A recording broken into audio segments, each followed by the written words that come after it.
Well, hello, this is Jeff Gaudiosi, and you're on misplacedstraws.com where music comes to life.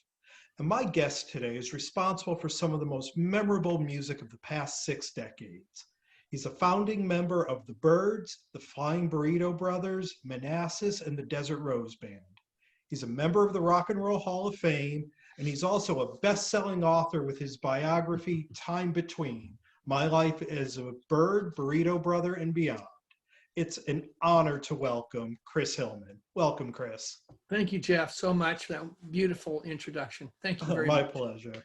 And you know, my main takeaway from the book is that not only is it your story, and we'll get into all of those parts, but when you tell your stories of publishing rights, of working with people that you've had issues with in the past but went back to, the fickle nature of radio and record labels, it's also kind of a cautionary tale of the music business. Was that part of your intent in putting this together?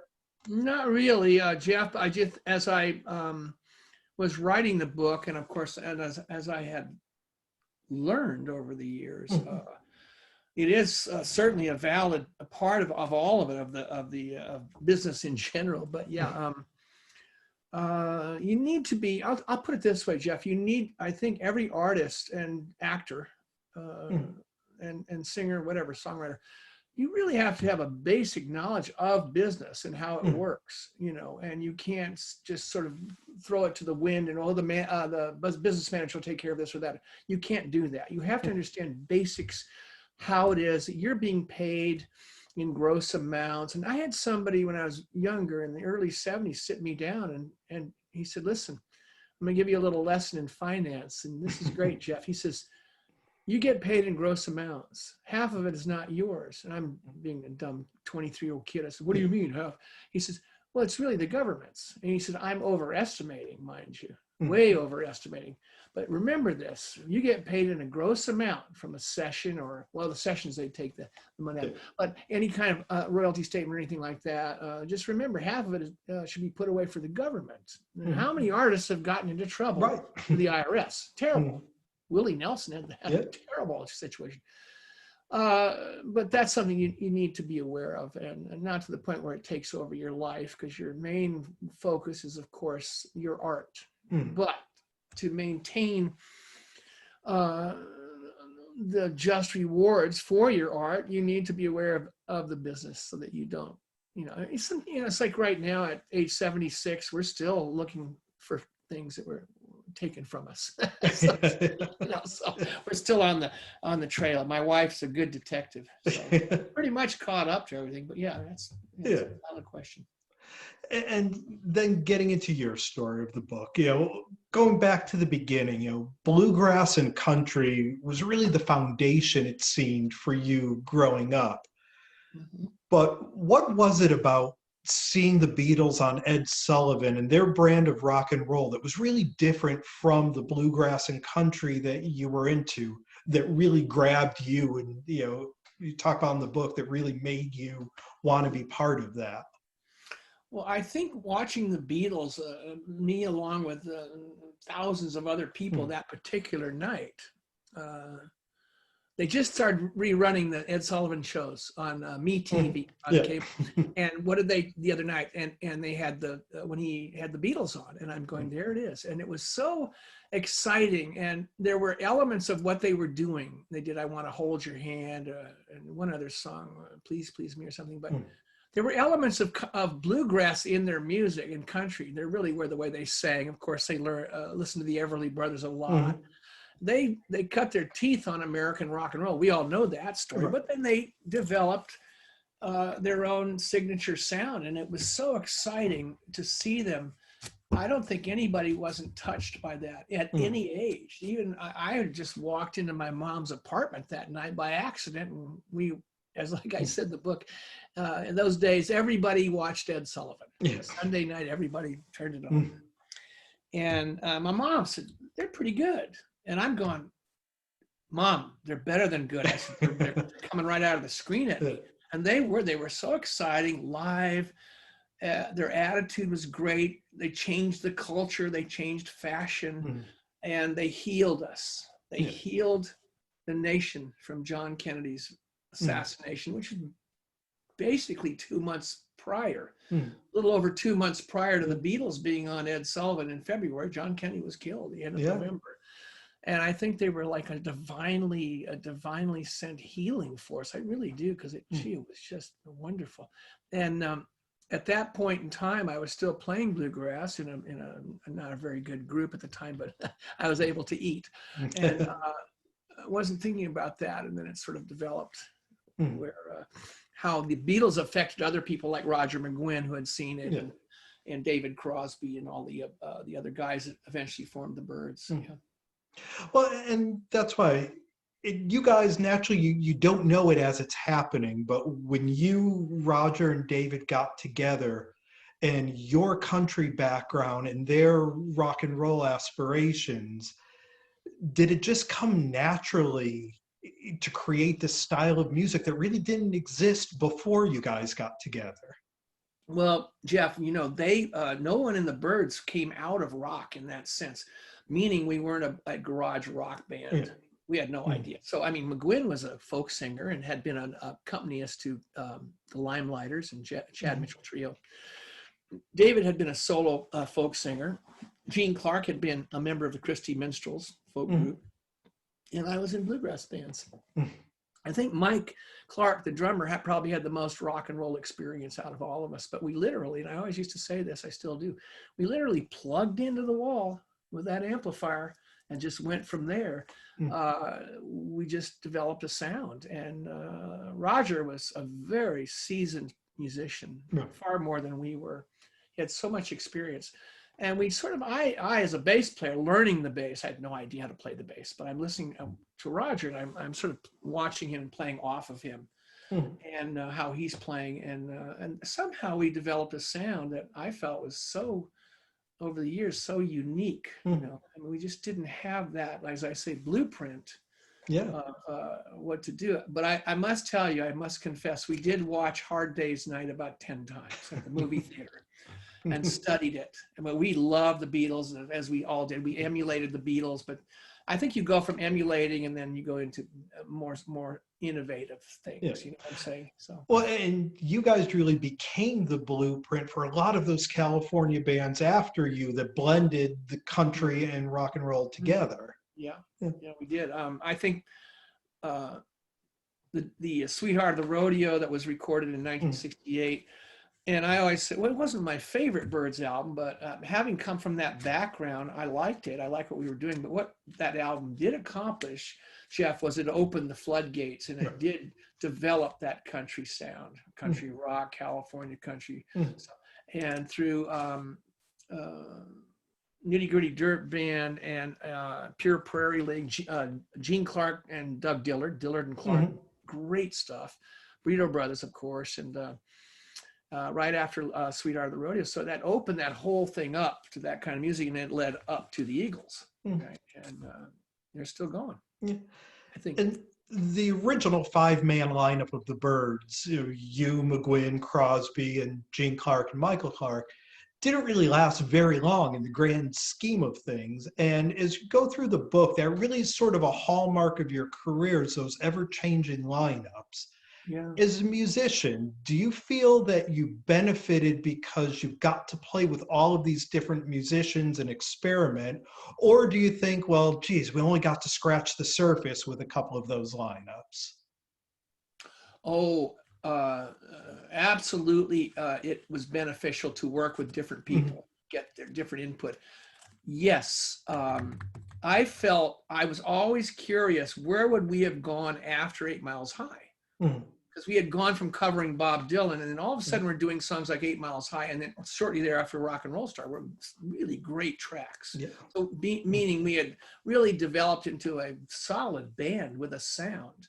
So I always thought, where would we have ended up if we had stayed together? David had stayed a little longer, and everybody, and gone on from there, and not necessarily gone into Sweetheart of the Rodeo, which was fine. But as we're all geniuses at hindsight. Well, gee, if only Birds were great. Hey, listen, I loved it. I feel very blessed to have been a part of that. It was a great band, you know, and we didn't always hit them out of the park, but our track record, meaning the songs we recorded and picked, pretty well held up. Yeah. Held up quite well. And Graham Parsons plays a large role in your life, in your early career. And in the book, it seemed like you knew every time that it wasn't going to end well, but you kept giving it another try. I really forgave him. To quote a biblical phrase, I forgave him 70 times 7. I mean, I kept forgiving him. Graham was a good guy initially, and when he was ambitious and sort of hungry in that sense. But the problem with poor Graham was, I think, that held him back was that he had that trust fund coming in every January, $55,000. Well, in 1968, that was a lot of money. It still is. Yeah. And everybody else that says, you know, goes off with aspirations of, I'm going to get into music, or I'm going to be an actor or a writer or whatever. You starve. You struggle. That's how you learn how to do it. Through the struggle, you learn how to survive, how to create, how to make it work for you. And he didn't have that opportunity. It really did hold him back. He was a good guy. We wrote great songs together. He wrote some really good songs with other people. He was a good co-writer. Yeah. In the sense with me, with Bob Buchanan, who helped him do Hickory Wind and 100 Years From Now, and some other people. Rick Gretsch, he wrote some songs. No, he had the talent. He just lost his drive, and he got seduced by some real dark stuff. Yeah. That's all. We had to say bye-bye. Finally, I said, that's it. But never stopped liking him. Yeah. That's all. I loved the guy like a brother and looked out for him, but it got to a point where yeah, just couldn't. Yeah. And I'm always fascinated when I read these books of just chance meetings that really end up changing history. And one in your book is meeting Emmylou Harris at a nightclub in DC. And, you know, you thought about bringing her into the Burrito Brothers. You eventually introduced her to Graham, and you couldn't have known what she would become or what the two of them would do together. But what was it about seeing Emmylou Harris that night that grabbed you and knew that there was something there? Well, I walked, I think Rick Roberts was playing in the Burritos at that point. I think Rick, after a sound check, we were up the street, and he said, you know, there's a really this young lady singing down the street. And I said, okay, I'll go down and watch her. And she had a certain, she had a very charismatic way about her. She was a beautiful girl, and she's mostly singing folk songs then when I heard her. And I said and introduced myself. I said, would you like to come up into the cellar door up the street and maybe sing one with us? And she said, sure. And I said, you know, she says, I know who you guys are. I know a country song. She says, I know a country song I can do with you. I said, well, you can do whatever you want with us. We'll back you. And she picked, It Wasn't God Who Made Honky Tonk Angels, which was a hit for Kitty Wells. And she did it quite well. And I thought, well, you know, hey, you ever want to be in a group, you know? It's funny, I never worked with a lady singer, but anyway, long story short, Graham comes back from England, and we meet up in the Southeast, and I'm playing a show, and he sits in and sings one with me, and we're getting along great. And he says, I'm going to go back to LA and I'm going to make a record, and I want to find a girl singer. I said, I got something to meet. But Jeff, it took me an hour to convince him to call her. Oh, really? Finally, he calls her up, and he works out taking the train up to Washington, D.C. and meeting her and all the above. And then from there, it went into some good places. I mean, he took her out to L.A. and they worked on the first album, second album. She ended up taking over my role. I was his caretaker, and I went, here, Emmy. All yours. Good luck to you. And that's what happened. She was his caretaker. Yeah, and for a year or two, but what happened was, he really taught her about the music. And after he passed on, she had an opportunity to go to Warner Brothers, and there it was. She had a career waiting for her. I think her first big hit was with Herb Peterson. my pal, who I've been singing with since 1963. If I Could Only Win Your Love. You won't find a better duet on record. It's so beautiful the way they sing together. And Herb's so talented as a harmony singer.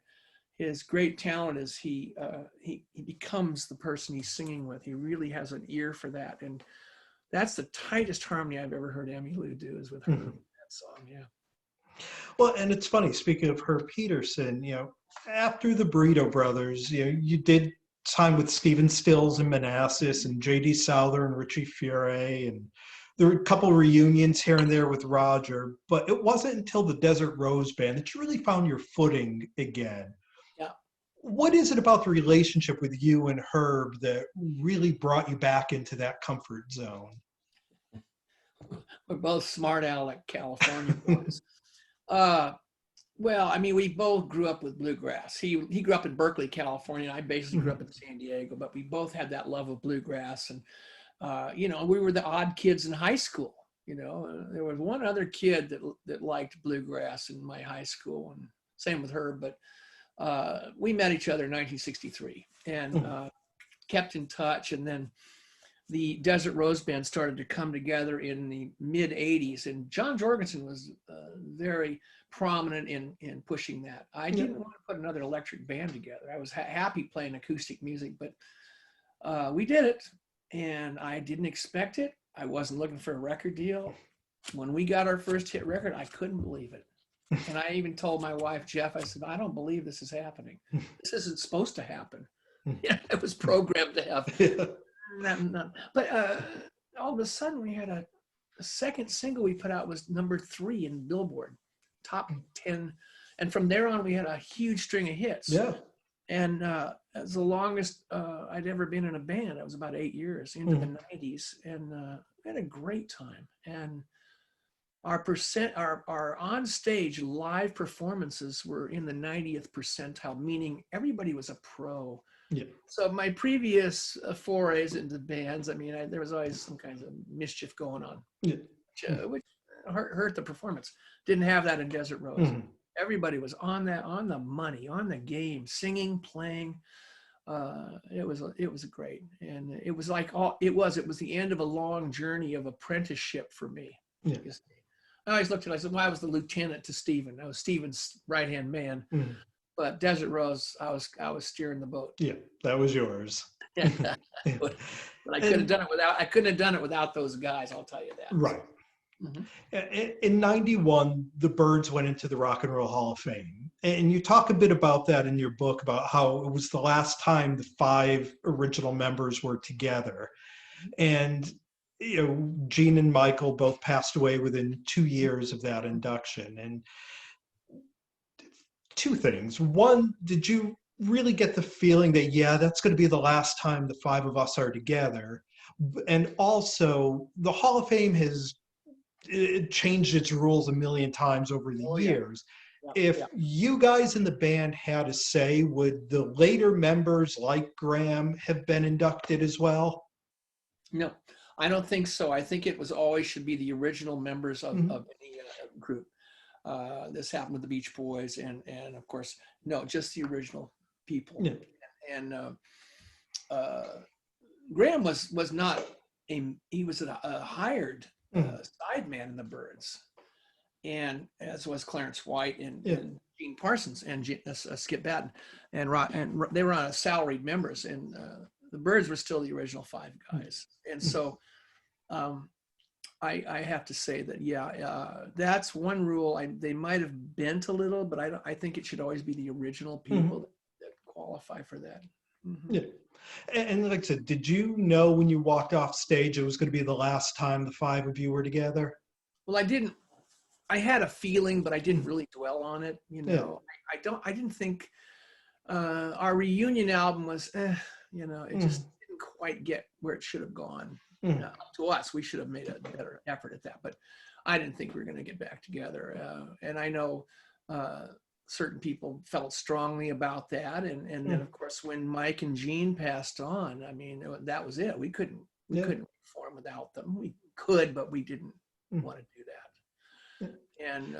And we all are working and happy and have our own careers and things. So, You know, and in 2018, you and Roger teamed up with the incredible Marty Stewart and his band Mhm. for the 50th anniversary tour of Sweetheart of the Rodeo. Do you see that partnership of the three of you guys ever continuing to tour and kind of celebrate all of the music you guys have done, or is that just a one-time thing? Well, for Sweetheart it was, but Yeah. I certainly could see doing things with those two guys Mm, anytime. They were a joy to work with, and Roger's always been really great to work with. He's a consummate professional, and mm, we talk every Friday. We mm. have time every Friday, and he lives in Florida, and we all play trivia.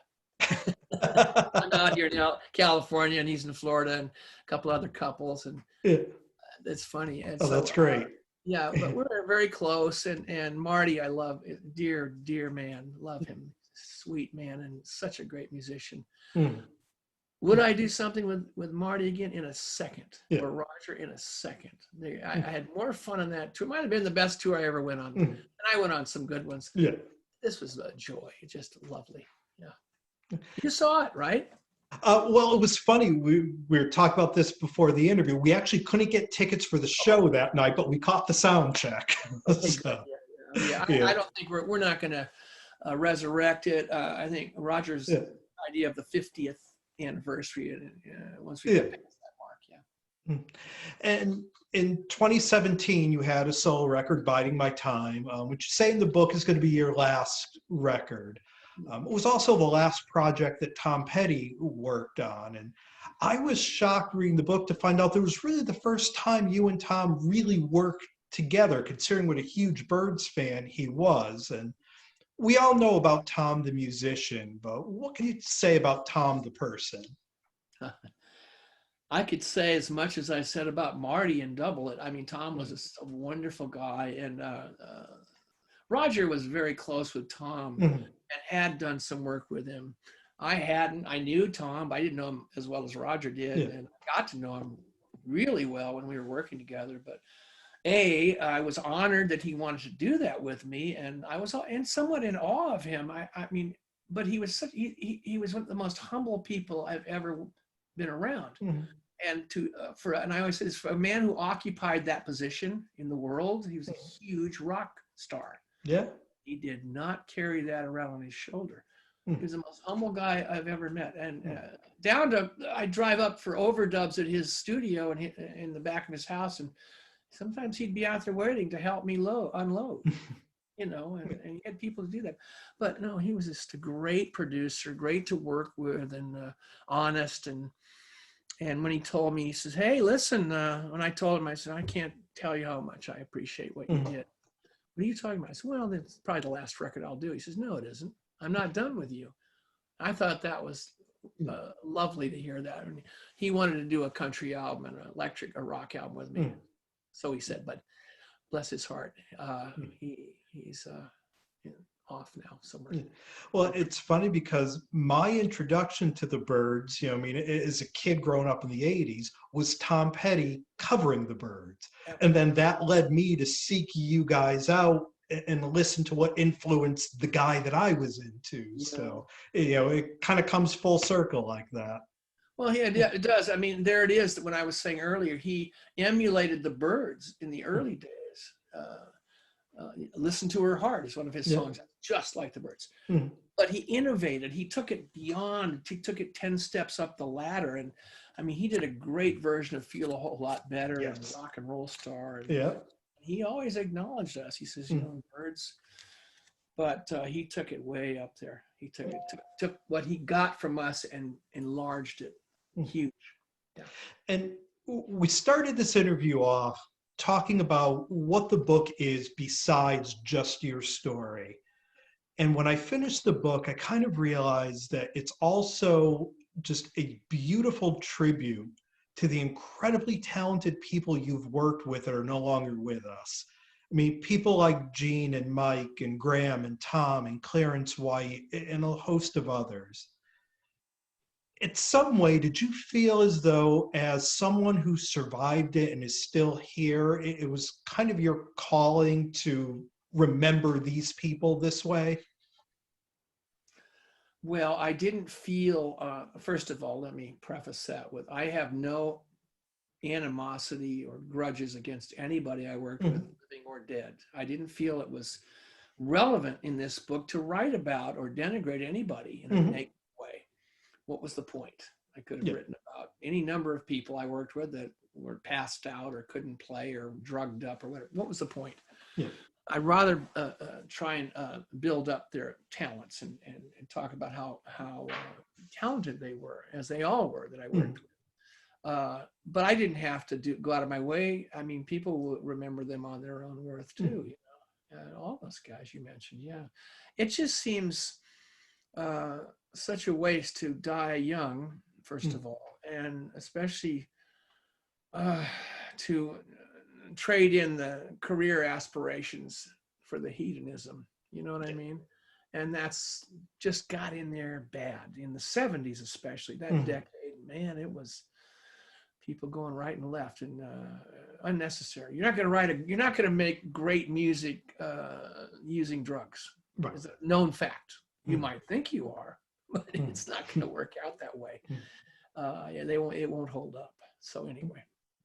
Well, we've spent some time here with the one and only Chris Hillman, and his new book is out. It's called Time Between: My Life as a Bird, Burrito Brother, and Beyond. Chris, I can't thank you enough for doing this. This has just been a real highlight for me to get to talk to you and hear some of these stories. The book is amazing. I definitely encourage everyone to pick it up. And just hopefully we'll get to catch you on the road sometime soon when all this clears up. I think we will. I've got shows coming along in September. Yeah. Next fall, back in the East and all that. So I'll probably maybe see you. You might see. I'll be working with John Jorgensen and Herb Peterson. Oh, great. In a stories and songs setting. I will read from the book. I'll sing and do all of the above. But there's a good example. I work with John and Herb. It's been over 25 years since Desert Rose Band. And we parted company when we stopped the band. We parted company as friends. Yeah, and are very close, all of us in the Desert Rose Band still, and of course me and Roger and anybody still. And Stephen and I are very close. But thank you, Jeff. You were a very good interviewer. And thank you. I appreciate that. You got me talking so much. It's because a good interviewer will get the interviewee to talk. I appreciate that. Thank you. Thank you. And best of luck. We'll catch you soon on the road, hopefully. All right, buddy. Thanks so much. Bye-bye now.